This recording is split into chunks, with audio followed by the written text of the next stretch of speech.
So earlier today, I was watching quite an interesting film. It's a movie from the 60s, quite graphic. It's called Blood Feast. Have you heard of it by any chance? It's a possibility. It's a possibility. It's a possibility. The Godfather of Gore himself, Herschell Gordon Lewis. The man. Now, I know this is your second viewing of a Herschell Gordon Lewis film. Yeah. Your first, 2000 Maniacs. Now, I really want to know your opinion because, as we've said, these were one of the films I used to find out on the internet when I was in my teenage years and like the gore whore I was. Give me something bloody. Give me something gruesome. The forbidden films you're not meant to watch. Films. Now, first viewing for you, what's your opinion?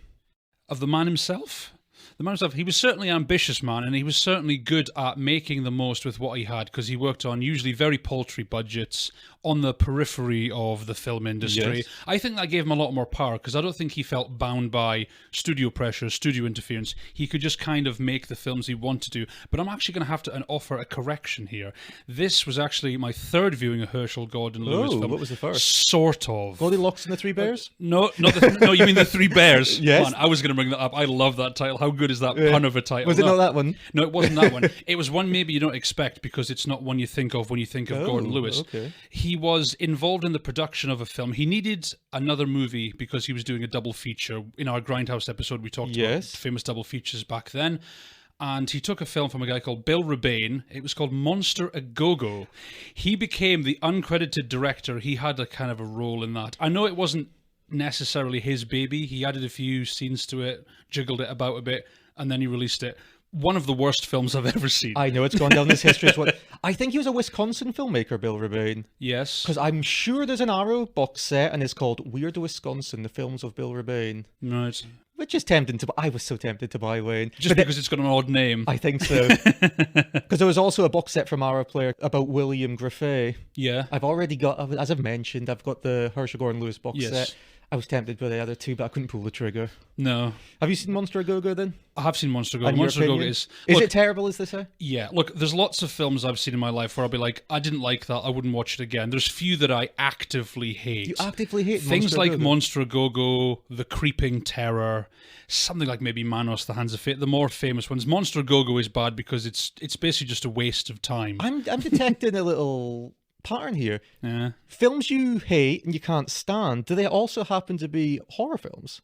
No, not all of them, no. No? I think, is it because horror is such an extensive genre? I think so. Because I would argue no movie genre has more subgenres than horror, and how they do often blend into each other. But I think it's because horror is seen as being a kind of cheap genre. It can be an entryway into the film business, and it doesn't, and anybody can have a go without necessarily having talent. They're generally low-risk, kind of higher-reward films, especially nowadays. It's rare that you hear a big horror film bombing because it costs nothing to make and it turns a big profit. I think a lot of people maybe get their start in that, but these were just very bad examples of the genre. I don't hate the genre innately at all. They were just very bad examples of the genre. Can I seek the gore whores on you? Yes, you can. Right, but I made reference there in a joke, Wayne. Mm-hmm. Goldilocks and the Three Bears, B-A-R-E-S.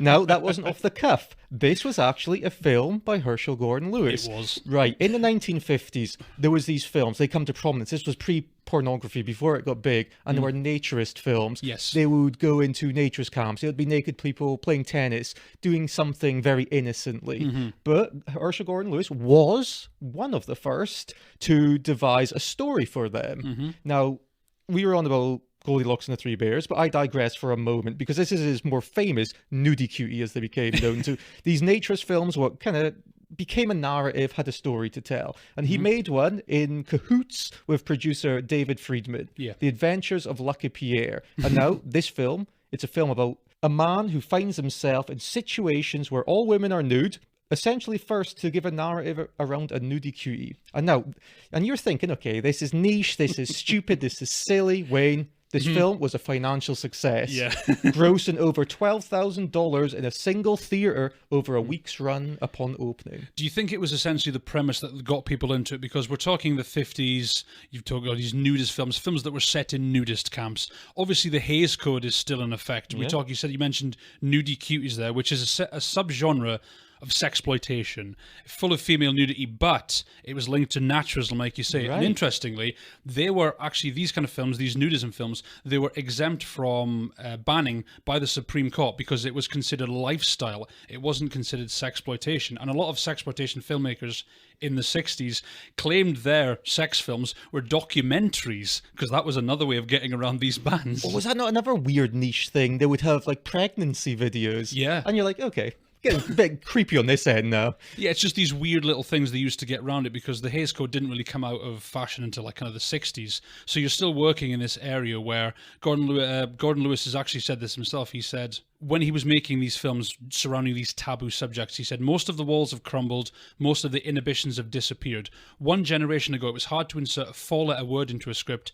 Nudity was reserved for special pictures only. One generation later, we say, so what? We see the bar crumble as we move it higher. So that's kind of his big contribution to this, how he's crumbling the bar. Exactly. He made these films with these taboo subjects that made you realize they shouldn't be taboo. And that, when you were talking about The Adventures of Lucky Pierre, do you know what the pitch was for it? Gordon Lewis and Friedman were given $7,000 and they were told to make a, quote, color film of cute girls carousing around with beach balls or whatever. There's a premise. They knew this was going to make money, I think, because it's controversial. Again, you wanted to watch these kind of movies on the internet. Hey, I'm talking about the horror films. The horror films, of course, yes. Yeah. You want to watch these because you're kind of not supposed to. It feels cheeky. It's like something forbidden. Yeah. That's how you make someone seek something out. You forbid it. Now, on a side note, how desperate were men then? Really? To see some flesh on screen. Exactly. They would do anything. They would these nudist camps, which not even that inherently sexualized, but because... No, it wasn't really allowed to be sexualized. No. That's what we're saying. Lifestyle, educational, quote unquote. Yeah. So obviously they weren't shown in mainstream theaters, but maybe they'd have bigger success when they were shown. I don't know, maybe they were released on video, whatever. When we spoke about video nasties, everyone had to get hold of these VHS tapes covertly. Like that, they don't have to take them out of the video rental shop in a brown bag. Oh no. Oh, I think that's maybe the later on years when it became something else. I think so. But in film, we often talk about partnerships. Now, integral to Herschell Gordon Lewis's success is David Friedman, who we just mentioned. Herschell Gordon Lewis, if you want to say, is the talent. Yeah. David Friedman, the producer. Yeah. Now, they needed one another. Now, this came into fruition because Herschell Gordon Lewis was doing commercial work for companies. He was shooting advertisements, for example.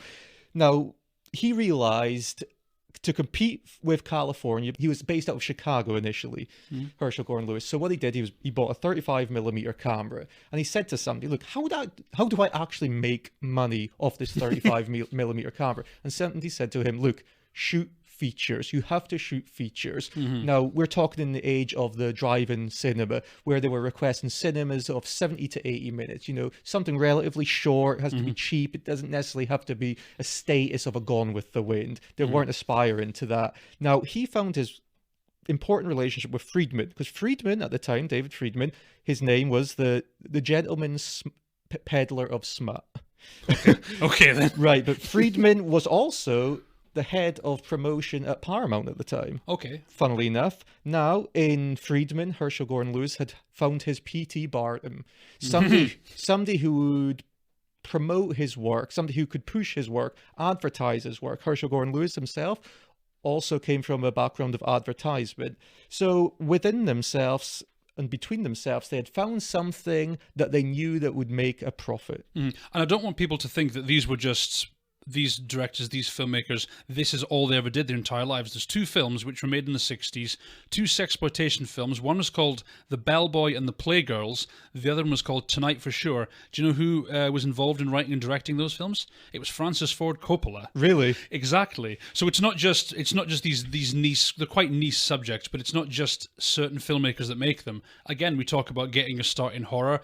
Did Brian De Palma not do, was it Greetings? Greetings, Hi Mum. He done all them.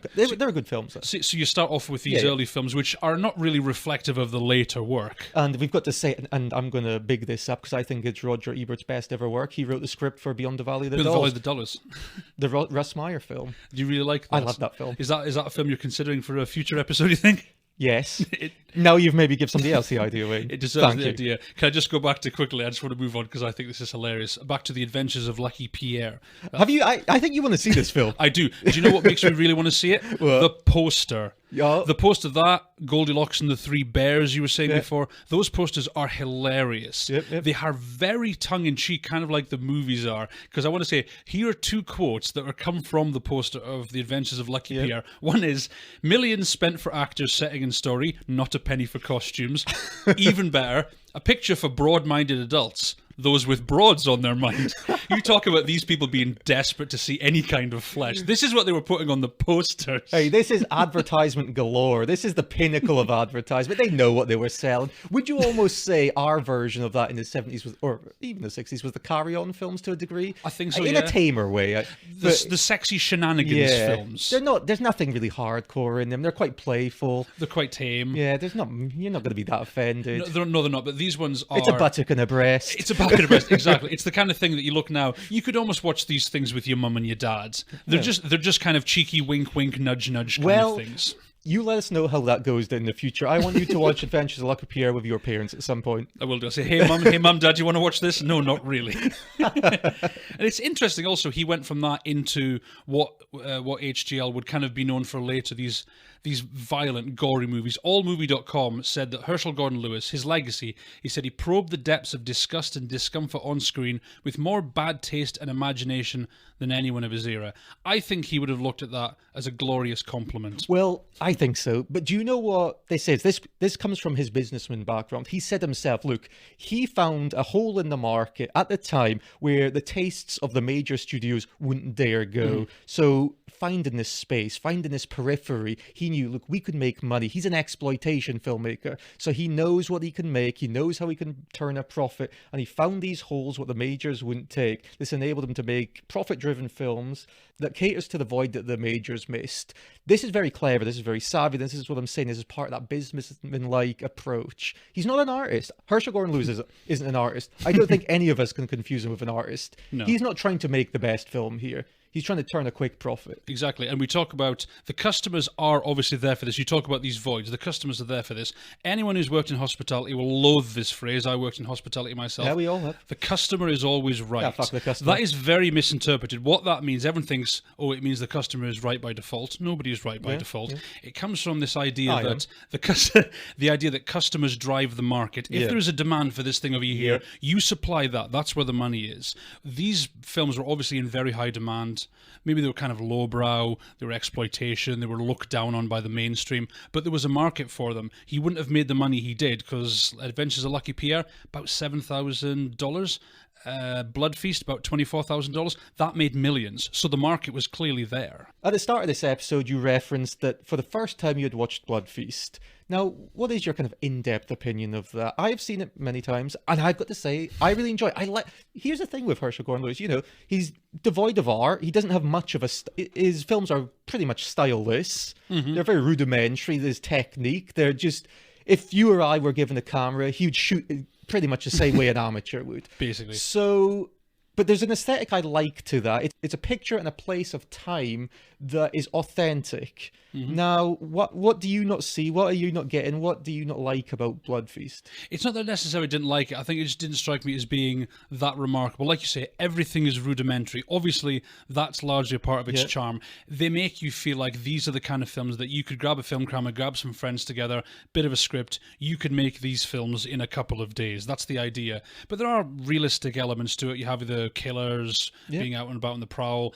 the sacrificing, the kind of silly supernatural elements, but they're woven well into the narrative. I just don't think I enjoyed it as much as something like 2000 Maniacs, though I do have to say I enjoyed it a hell of a lot more than Monster a Go-Go. Thank fuck for that. I'd be terrified if you didn't. I had a tooth extracted one, so I think that was more fun than watching Monster a Go-Go. Now, I've got a point by Tim Sullivan to kind of counter what you're saying, or put some nuance to what you're saying. Now, Tim Sullivan is the director of 2001 Maniacs, which was the remake of 2000 Maniacs. I think it was 2004. Now, he makes a good point.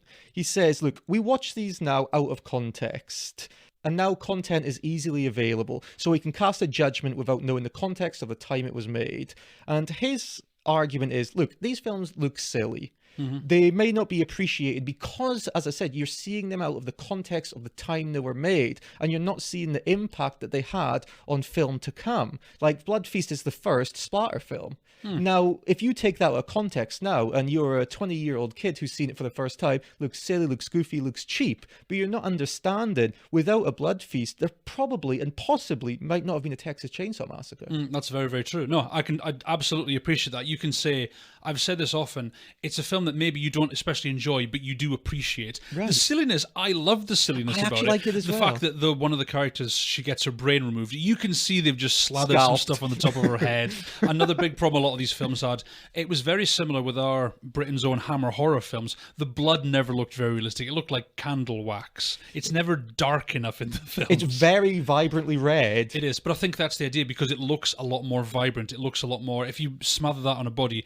it looks a lot more graphic. I've got to say, Herschell Gordon Lewis does like a lot of color. They are quite vibrant looking films. Yeah, they're not dull looking. They're not dull looking films. The outside looks kind of, it's like it's been kind of toned down, especially when it's at night. But scenes inside, there's so much color, there's so much decoration, there's so much variety going on. As I said, look, I'm a Herschell Gordon Lewis fan for the most part. When I say that, it's like I like about 6 of his films. You're not going to defend every single thing he's ever there's done. films I really like of his, and A Taste of Blood. A Taste of Blood came slightly later in the 60s, and this was his concerted effort to make something that would appeal more to the mainstream. He toned down the blood a little, and he thought if he had done that, it would get into more theaters. It's essentially a Dracula story. Well, it is a Dracula story, but it doesn't really work. I watched it last night, actually, for the first time in a long time.